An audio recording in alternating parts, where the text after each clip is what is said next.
प्रिय विद्यार्थियों, मैं हूं डॉक्टर नरेंद्र कुमार पासवान, राजकीयकृत +2 विद्यालय नगर उटारी गढ़वा। आज मैं उपस्थित हूं 12वीं कक्षा हिंदी की पाठ्य पुस्तक अंतरा भाग 2 काव्यखंड की कविता देवसेना का गीत। इसके रचनाकार हैं जयशंकर प्रसाद। आइए कविता को पढ़ने से पूर्व कवि का एक सामान्य परिचय पढ़ लेते हैं। उसके पश्चात विषय प्रवेश पढ़ेंगे और फिर कविता की व्याख्या, प्रश्नोत्तर इत्यादि। कि कवि जयशंकर प्रसाद का जन्म काशी में 1889 ईस्वी में हुआ था। वे विद्यालय शिक्षा केवल 8वीं कक्षा तक प्राप्त कर सके थे, किंतु स्व अध्याय द्वारा उन्होंने संस्कृत, पाली, उर्दू और अंग्रेजी भाषाओं तथा साहित्य का गहन अध्ययन किया था। इतिहास, दर्शन, धर्मशास्त्र और पुरातत्व के वे प्रकांड विद्वान थे। प्रसाद जी अत्यंत सौम्य, शांत एवं गंभीर प्रकृति के व्यक्ति थे। वे परनिंदा एवं आत्मस्तुति दोनों से सदा दूर रहते थे। वे बहुमुखी प्रतिभा के धनी थे। मूलतः वे कवि थे, लेकिन उन्होंने नाटक, उपन्यास, कहानी, निबंध आदि अनेक साहित्यिक विधाओं में उच्च कोटि की रचनाओं का सृजन किया है। प्रसाद साहित्य में राष्ट्रीय जागरण का स्वर प्रमुख है। संपूर्ण साहित्य में, विशेषकर नाटकों में, प्राचीन भारतीय संस्कृति के गौरव के माध्यम से प्रसाद जी ने यह काम किया। उनकी कविताओं, कहानियों में भारतीय संस्कृति और जीवन मूल्यों की झलक मिलती है। प्रसाद ने कविता के साथ नाटक, उपन्यास, कहानी संग्रह, निबंध आदि अनेक साहित्यिक विधाओं में लेखन कार्य किया है। उनकी प्रमुख रचनाएं हैं अजातशत्रु, स्कंदगुप्त, चंद्रगुप्त, राजश्री, ध्रुव स्वामी। ये सभी नाटक हैं। कंकाल, तितली, इरावती इनके उपन्यास हैं, जो इरावती अपूर्ण रह गया था। आंधी, इंद्रजाल, छाया, प्रतिध्वनि और आकाशदीप ये इनके 5 कहानी संग्रह हैं। काव्य और कला तथा अन्य निबंध इनका निबंध संग्रह है। झरना, आंसू, लहर, कामायनी, कानन कुसुम और प्रेम पथिक ये इनकी कविताएं हैं, काव्य रचनाएं हैं।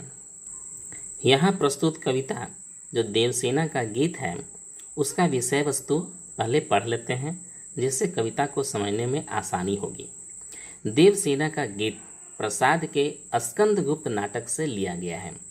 देवसेना मालवा के राजा बंधु वर्मा की बहन है। हूनों के आक्रमण से आर्यावर्त संकट में है। बंधु वर्मा सहित उस परिवार के सभी लोगों को वीर गति प्राप्त हो गई है।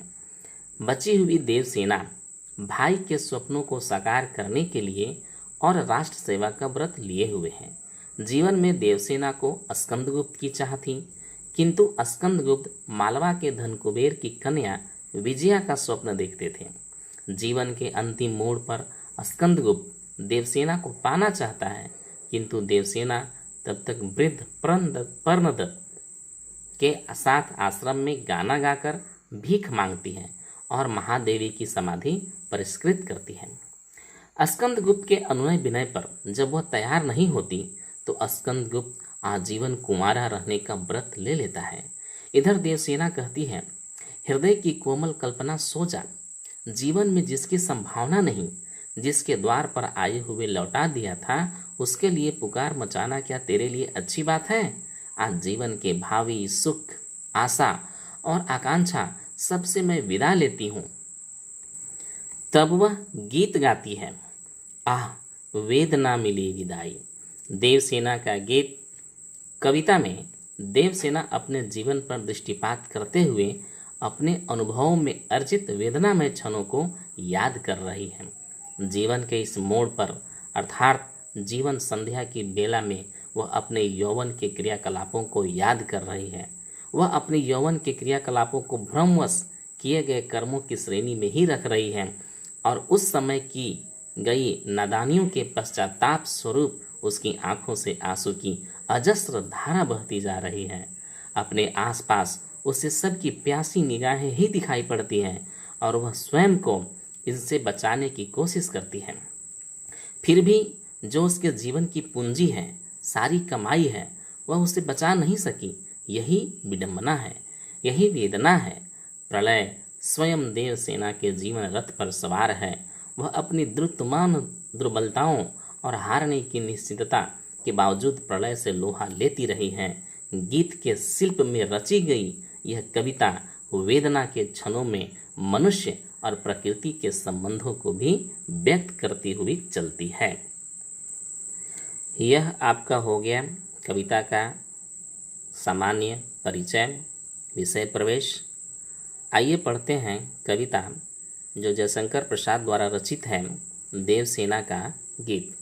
विद्यार्थियों, मैं कई बार आपको बता चुका हूँ कि जब भी आप किसी कविता की व्याख्या करेंगे तब आप सर्वप्रथम संदर्भ लिखेंगे पहला पैरा में, दूसरा पैरा में आप प्रसंग लिखेंगे, तीसरे पैरा में आप कविता की व्याख्या करेंगे और चौथे पैरा में कविता का काव्य सौंदर्य, विशेष इत्यादि आप लिखेंगे।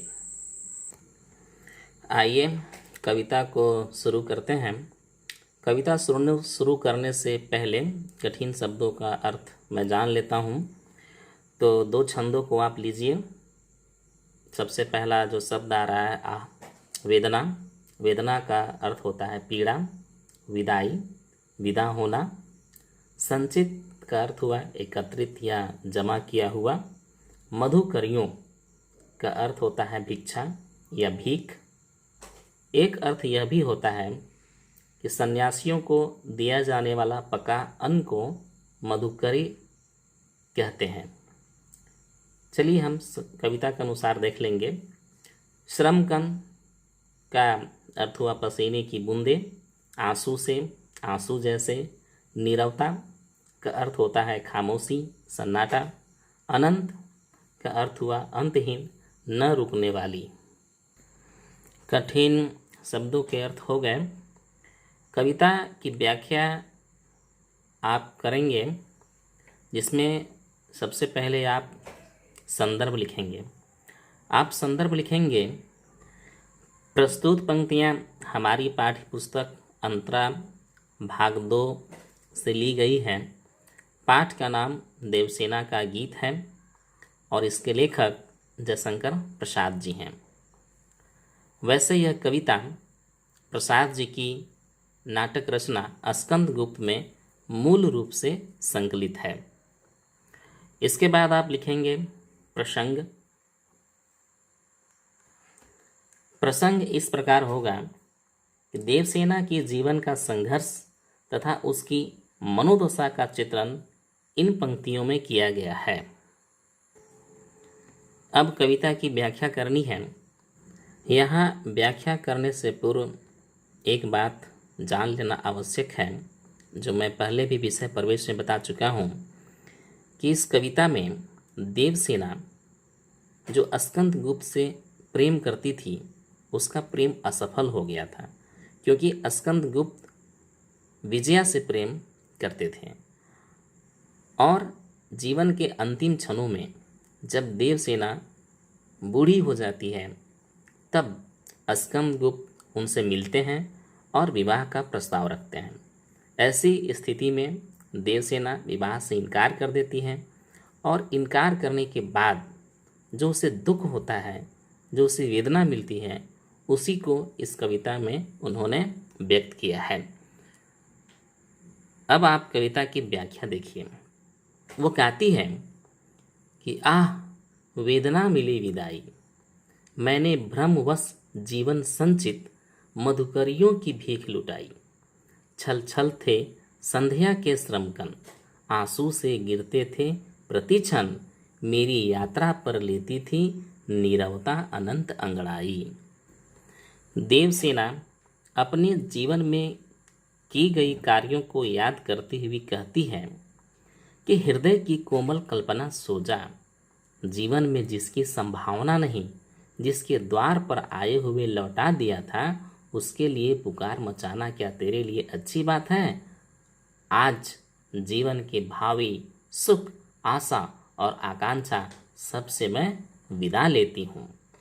मैंने भ्रम में पड़कर जो स्कंदगुप्त के साथ भावी जीवन की अभिलाषा दाम्पत्य सुख को देखा था, वह मुझे मिला नहीं, और अब मैं इन सारी चीज़ों को छोड़ रही हूँ और इसी वेदना के साथ विदा ले रही हूँ, क्योंकि मैंने सारी अभिलाषाओं को उस भिक्षा के समान लुटा दिया है जो पके हुए अन्न के समान है, जिसे दोबारा प्राप्त नहीं किया जा सकता। यहाँ छायावादी शैली में कविता होने की वजह से कोई भी बात सीधी नहीं है, भावनाओं को, अर्थों को छिपाया गया है, फिर भी इसे हम समझने का प्रयास करेंगे।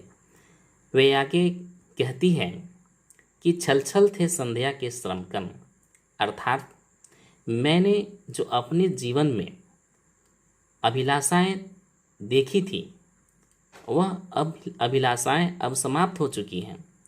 मैं बहुत दुखी हूँ, अपने जीवन में किए गए कर्मों से मैं बहुत ही आहत हूँ, और उस दुखी से संध्या भी है, वह आंसू बहा रही है। यहाँ संध्या का मानवीकरण किया गया है, अर्थात देवसेना बहुत ही दुखी है। वे कहती है कि मेरी जो जीवन की यह यात्रा है, इस यात्रा में कभी मेरे जीवन में खुशियाँ नहीं आई, क्योंकि मेरे जीवन में खुशियाँ तभी आती जब स्कंदगुप्त मुझे अपना लेते। मेरे जीवन में नीरवता अर्थात एक खामोशी ही एक ऐसी संगनी रही है जो मेरे जीवन के अंत तक चली आई है। अपने यौवन काल में स्कंदगुप्त से किए गए असफल प्रेम, त्याग, तपस्या को वह गलती से किए गए कार्यों की श्रेणी में रखती है और अपनी नादानियों पर पछतावा कर रही है, जिसके कारण उसकी आंखों से आंसू बह निकले हैं। अब आप काव्य सौंदर्य को देखिए। प्रस्तुत कविता तत्सम प्रधान खड़ी बोली में लिखी गई है। शैली छायावादी अपनाया गया है। आंसू से में उपमा अलंकार है। छल छल में पुनरुक्ति प्रकाश अलंकार है। संध्या के श्रमकन और नीरवता अनंत अंगड़ाई में का मानवीकरण किया गया है। योग श्रृंगार है, करुण रस है, स्मृति बिंब है, क्योंकि यहाँ पर देवसेना याद कर रही है अपने पिछले जीवन के बारे में। बिंबों, प्रतीकों के माध्यम से कविता में प्रभाव उत्पन्न किया गया है। कविता में संगीतात्मकता है, चित्रात्मकता है, कविता में प्रवाह है इत्यादि। अब आगे अगला छंद देखिए। श्रमित स्वप्न की मधु माया में, गहन विपिन की तरु छाया में, पथिक उनिंदी श्रुति में किसने यह बिहार की तान उठाई। लगी सतृष्ण दीठ थी सबकी, रही बचाए फिरती कब की, मेरी आशा आह बावली, तूने खोदी सकल कमाई। कठिन शब्दों का अर्थ आप देखिए। यहाँ श्रमित का अर्थ होता है परिश्रम करके थका हुआ। श्रमित स्वप्न को भी यदि आप देखेंगे तो इसका अर्थ हुआ मेहनत से जो सपना सजाया हुआ था। मधुमाया का अर्थ होता है मिठास। गहन विपिन घना जंगल। तरु छाया का अर्थ हुआ पेड़ या वृक्ष की छाया। पथिक राहगीर। उनिंदी नींद से भरी हुई। श्रुति सुनने की क्रिया को श्रुति कहते हैं। विहाग अर्धरात्रि में गाया जाने वाला राग को विहाग कहते हैं। सतृष्ण तृष्णा के साथ, जिज्ञासा के साथ। दीठ का अर्थ हुआ दृष्टि, आँखें। बावली का अर्थ हुआ बावरी या पागल। कविता का संदर्भ वही होगा जो मैंने पहले बताया था कि प्रस्तुत पंक्तियां हमारी पाठ्य पुस्तक अंतरा भाग 2 से ली गई है। पाठ का नाम देवसेना का गीत, कवि का नाम जयशंकर प्रसाद, और मूल रूप से यह कविता उनकी नाटक रचना स्कंदगुप्त में संकलित है। आप इसे ही लिखेंगे। आप यहाँ पर प्रसंग लिखिए। प्रसंग होगा कि देवसेना की असीम वेदना का इन पंक्तियों में चित्रण किया गया है। अब आप व्याख्या देखिए। देवसेना कहती है कि जिस प्रकार कोई राहगीर श्रम से थक कर जब वह घने जंगलों में पेड़ की छाया के नीचे विश्राम करता है और विश्राम करने के क्रम में जब उसे नींद आ जाती है, अलसाई हुई जब वह रहता है, तभी कोई बीच नींद में ही कोई विहाग अर्थात कोई राग या संगीत कोई छेड़ दे तो वह संगीत उसे प्रिय नहीं लगता है। ठीक उसी प्रकार जब देवसेना जीवन की सारी अभिलाषाओं से विदा लेना चाह रही है, तभी जीवन के अंतिम क्षणों में स्कंदगुप्त आ जाता है और उसे प्रेम निवेदन करता है। यह प्रेम निवेदन करना देवसेना को अच्छा नहीं लगता है। यह ठीक उसी प्रकार है जिस प्रकार कोई सोया हुआ व्यक्ति थक कर सोया हुआ है और बीच में कोई उसे जगा दे। एक टीस चुभती है देवसेना के हृदय में। दूसरे शब्दों में भी आप लिख सकते हैं कि देवसेना स्कंदगुप्त के साथ प्रेम निवेदन का दाम्पत्य जीवन के सपने देखते देखते, मीठे मीठे सपने देखते देखते अब वह थक चुकी है और इन सब चीज़ों से वह विदा लेना चाहती है। तभी स्कंदगुप्त आकर उससे प्रेम की बातें करते हैं, विवाह का प्रस्ताव रख देते हैं, जो देवसेना को अच्छा नहीं लगता है।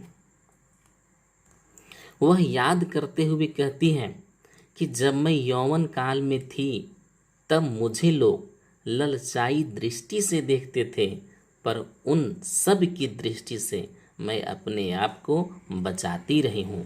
और आज जब मैं इन यौवन से विदा लेना चाह रही हूँ कि इसी समय स्कंदगुप्त मेरा प्रेमी आकर मुझसे विवाह का प्रस्ताव रख रहा है।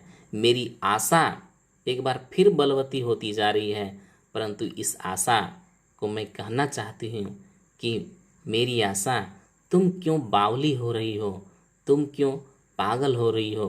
क्यों? क्योंकि तूने अपने जीवन में जो भी प्राप्त किया था, जो सपने देखा था, वह तूने उसे खो दिया है। अर्थात मेरी आशा, तुम बावली मत हो। इन पंक्तियों का काव्य सौंदर्य होगा कि प्रस्तुत पंक्तियाँ तत्सम प्रधान खड़ी बोली में रची गई है। छंद मुक्त छंद है, रस करुण रस है, वियोग श्रृंगार है और भाषा में संगीतात्मकता है, लय है, कविता में मार्मिकता है, भाषा सरल सहज और प्रभावी है। अब अगला छंद देखते हैं, अंतिम छंद। कि चढ़कर मेरे जीवन रथ पर प्रलय चल रहा है अपने पथ पर, मैं निज दुर्बल पद बल पर उससे हारी होड़ लगाई। लटा दो यह अपनी थाती, मेरी करुणा हाहा खाती, विश्व न संभलेंगी यह मुझसे, इससे मन की लाज गवाई। आप यहाँ पर संदर्भ वही लिखेंगे,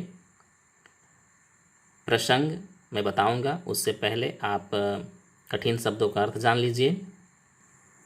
प्रलय का अर्थ होता है तूफान, हारी होड़ लगाई, हारी हुई बाजी, और थाती, थाती का अर्थ होता है विरासत। प्रसंग आप लिखेंगे कि इन पंक्तियों में देवसेना का हतोत्साहित मन स्थिति का मार्मिक चित्रण किया गया है। आप कविता की अब व्याख्या देखिए।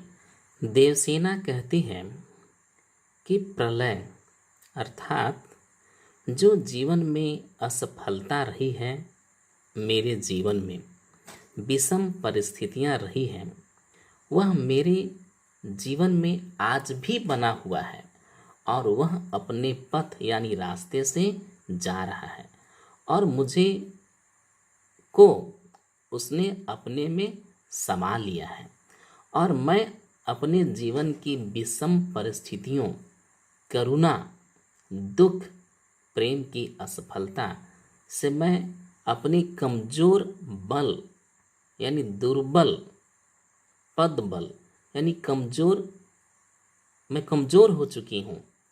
इसके बावजूद भी मैं उससे लड़ रही हूँ और मैं एक ऐसी लड़ाई लड़ रही हूँ जिसमें मेरी हार निश्चित है। लौटा लो यह अपनी थाती। वह संसार को संबोधित करते हुए कहती है कि हे संसार, तुमने ये जो धरोहर मुझे दिया है प्रेम का, इसे तुम लौटा लो, क्योंकि आज मैं इतनी दुखी हूँ कि उस दुख से मेरी करुणा भी हाहाकार कर रही है और ऐसी परिस्थिति में मैंने अपने मन की लाज भी गंवा दी है। आज ऐसी विषम स्थिति मेरे सामने उत्पन्न हो गई है कि स्कंद गुप्त ने जो मुझसे प्रेम प्रस्ताव रखा है, विवाह का प्रस्ताव रखा है, यह असहनीय है, इसे सहा नहीं जा सकता है और मैं बहुत दुखी हूँ। मेरी करुणा हाहाकार खा रही है, मैं इसे संभाल नहीं सकूंगी। इसलिए हे संसार, अपनी इस प्रेम रूपी धरोहर को तुम वापस ले लो, लौटा लो। इन पंक्तियों का काव्य सौंदर्य होगा। प्रस्तुत पंक्तियाँ साहित्यिक खड़ी बोली तत्सम प्रधान में रची गई है। जीवन रथ में आप रूपक अलंकार देखेंगे। जीवन रूपी रथ प्रलय रास्ते पे जा रहा है, यानी मानवीकरण इसका किया गया है। और हारी होड़ में अनुप्रास अलंकार है और हार जाना एक मुहावरा भी है, इसे आप ध्यान में रखेंगे। और छंद मुक्त छंद है, रस करुण रस है, वियोग श्रृंगार है, संगीतात्मकता है, चित्रात्मकता है, बिंब है, प्रतीक है। प्रतीकों के माध्यम से कविता कही गई है और भाषा सरल, सुगम और प्रभावी है इत्यादि। दूसरी गीत है कार्नेलिया का गीत। इससे भी मैं बहुत जल्द बना करके आप लोगों को सामने लाऊंगा। धन्यवाद।